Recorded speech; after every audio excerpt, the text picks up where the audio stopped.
Okay, chapter 10. We're going to look at circles for the entire chapter.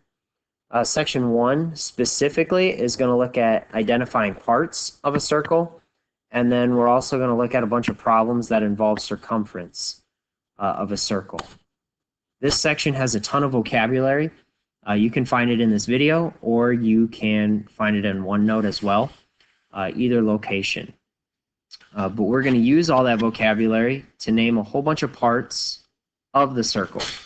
So I'm going to write down each part here. Name. We want a radius, diameter, and a chord. So we're going to start with the name of this. And we actually name a circle by its center. So in this case, the name of this circle is X. A radius is going to go from the center to the edge of a circle. There's quite a few of them. So we're going to say, I'm going to write them all down. XV is one of them.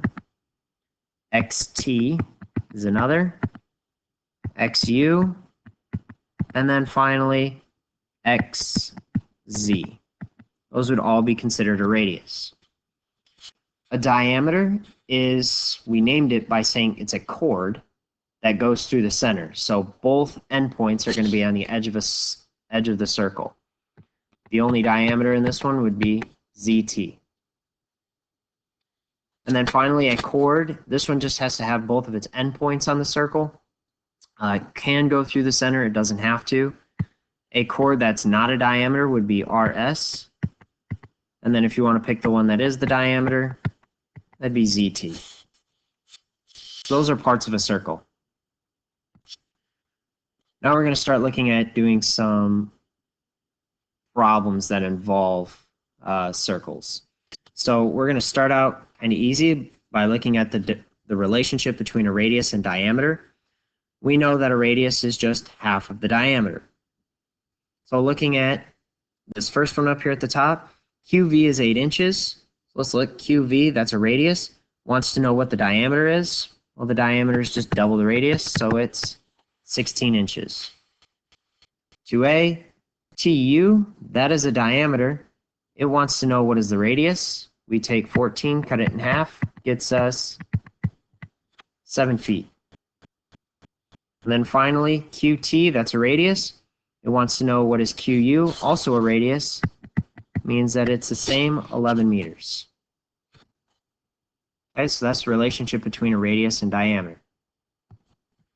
We also have what is called concentric circles. You can see the vocabulary up there. We'll look at some problems that kind of deal with concentric circles on the next slide. So here's a problem. It tells me that the diameter of circle S is 30 units. But when I look at the picture, I don't really know if I want all of 30 units because there's nothing that's really going on over here. So instead of saying the diameter is 30 units, let's say that we want the radius, which is 15, which would go from point C to S. We can do the same thing with R. Looks like I don't need the diameter. I want just a radius. So from R now to D, half of 20 is going to be 10. And then finally they tell us DS in here is 9. And they want us to find CD, which is right there. And really it looks like I'm not even going to need 10, so I'm just going to get rid of that. It looks like in order to find CD, I know from C all the way to S is 15. This portion is 9. So if I take 15 minus 9, that should get me 6 units, which is the length of CD. May just have to play around, try and put pieces together as to what parts do I really need in terms of my circle. Going on, we can look at what is circumference. There's two ways of finding circumference. We can find the circumference using a radius, 2 times pi times r, or pi times diameter. Both of them mean the exact same thing. because we know 2r is the same thing as the diameter. So whatever is given to you, that's the formula that I would use. If they give me diameter, I would use this one. If they give me circumference, then if they give me radius, then I would use that one. So let's look at a couple problems here. Let's go down to the bottom, choose these. Find the circumference of each circle, round to the nearest hundredth. Hundredth again is 2 decimal places. Well, since they give me radius here, I'm going to say I want this formula, 2 times pi times r, r being my radius. Plug it in, 2 times pi times 2.5. I really would like you to use the pi button out of this. So I'm going to use my calculator on here, show you, clear all that. 2 times, my pi button is right here, times 2, I'm going to have to move this out of the way, give me a sec, 0.5, gets me a value of 15.71 centimeters. That would be my circumference. For B, they give me diameter, so I want to use this one, pi times diameter. So C equals pi times 16. And when you plug that in, hold on, I gotta find it. It's pi times diameter is going to get me, oops, I only rounded mine to the 10th, so I better do mine quick as well. 16 pi comes out to 50.27 on here. 50.27 feet. All right, so that's how we would find circumference. Going over here, we'll just look at one of these. Okay, looking at the bottom one, it says find the diameter and radius of a circle to the nearest hundredth if the circumference is 77.8. Well, they asked me to find both, so I'm going to actually pick what I think is the easier formula, which is pi times diameter. And then I can find radius off of that in just a little bit. So I'm going to take my 77.8, plug it into my circumference, equals pi times diameter. To get diameter by itself, we're going to divide by pi on both sides. That will give me my diameter. Take 77.8, divide it by pi, and it comes out to 24.76 centimeters.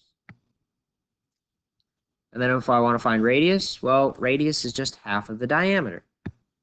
So we're going to say take my diameter, which is 24.76, cut it in half. That will get me my radius. And when I do that, it's going to get me 12.38 centimeters. So there would be your radius and diameter.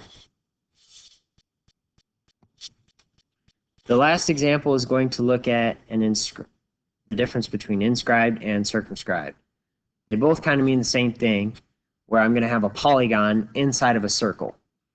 So most of the time I'm going to say inscribed because the polygon is going to be inside of the circle. So let's look at one problem here. Don't make fun of my drawing. It's not going to be great. But I'm going to have a square with side lengths of 9 inches inscribed in circle J. So let's try and draw this as best as we can. Here's my circle. Too bad.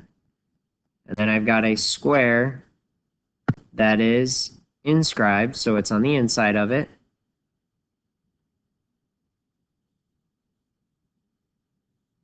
I guess it could be worse. But that's a square. I'm saying it's a square. With side lengths of 9. So if I have a square, we know that all side lengths are the same. That means this side is 9, and this side is 9. This one is 9, and this one is 9. It wants me to find the exact circumference. I'll show you what exact looks like, but I'm fine if you just write it to the nearest, oh, let's go 10th out of it. So we'll go nearest 10th. Find the exact circumference. Well, if I want to find the circumference, I'm either going to need the diameter or I'm going to need a radius. And really, the diameter is that one right there. Okay, so an easy way, if you know this, if I have a square, that technically means that I have a 45, 45, 90 triangle in here. And therefore, the hypotenuse would need to be 9 square root of 2. Okay, and then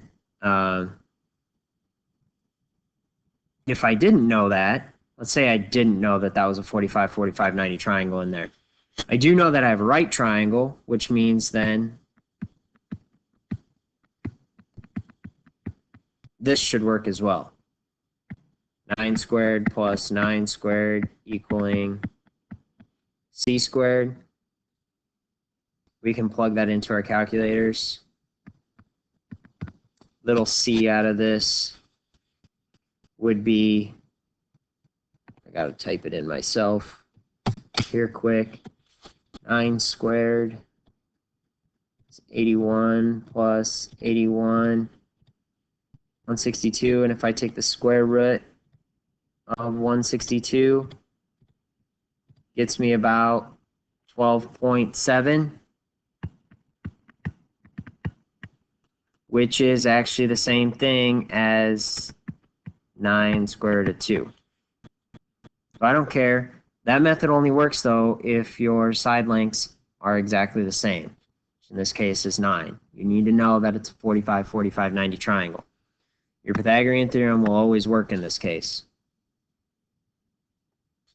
Okay, so this is my diameter. I'm actually going to call this, maybe instead of c squared, I'm going to call it d squared for diameter. Which means then that I can write and find my circumference using this one. C equaling pi times 12.7. Or if you want the exact value, it would be 9 pi square root of 2. This is the exact answer they're looking for, but I'm perfectly fine if you take pi times 12.7 in your calculators. Let's do that. 12.7 times pi gets us, looks to be about 39.9 for a value. So 39.9, we're dealing with inches. I'm fine with that answer as well, whichever one makes you happy. And that's section 1.